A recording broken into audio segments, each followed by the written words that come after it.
Okay, halo-halo lang yan guys. So, kulang siya sa tamis. Tinikman ko po. Lalagyan po natin siya. Niinubos ko yung isang lata. So, lagyan natin ng 1/4. Ay, 1/2 pala. So, mikos-mikos ulit guys. Okay, so siya po yung naghalo guys. Lagyan na natin ng corn.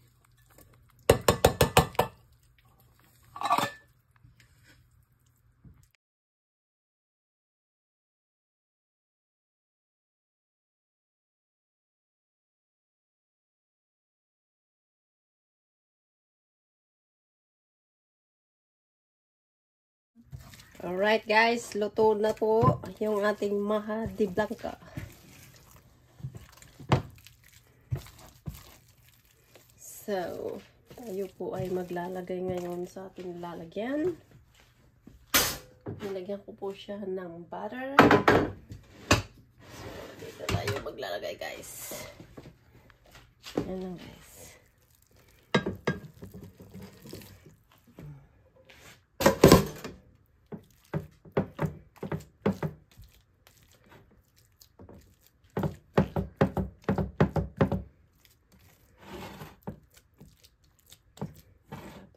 Yung ano, smaller plate.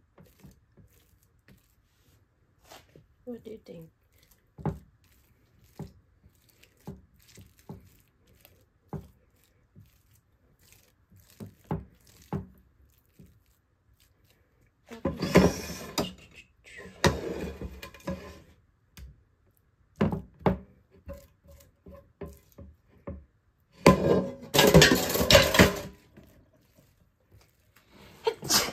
Uh-oh. Excuse me po. Tapos, gagawa lang tayo ng ano, yung pan-topping. Saglit lang na. Yan. Tapos na yan. So, tayo naman ay magluluto ng coconut flakes. Yan guys. Oops, sorry. Ito po ay matamis. Sweeted. So, again, mikos-mikos hanggang siya ay mag-brown.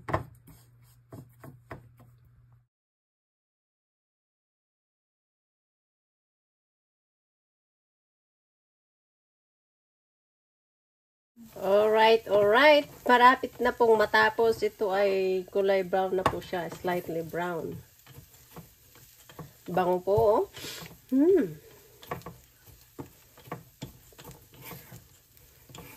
Kaya po ito hinahalo ng hinahalo para hindi siya nasusunog.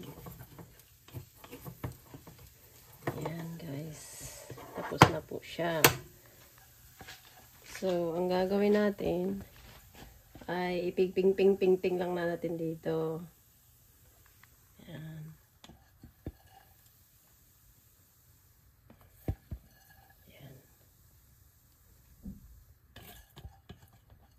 Pag naamoy ito ng bunso, babalik yan dito at gusto nito yung coconut.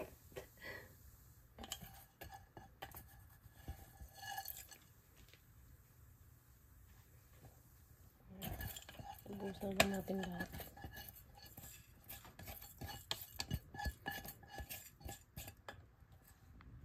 So, ayan na guys. Ating titikman.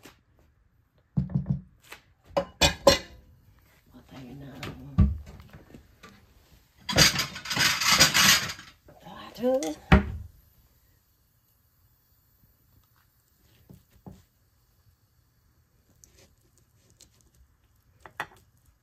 Tama natin.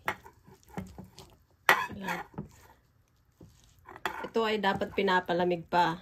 Kaya lang titikman natin. Oops. Ayan guys. Woohoo!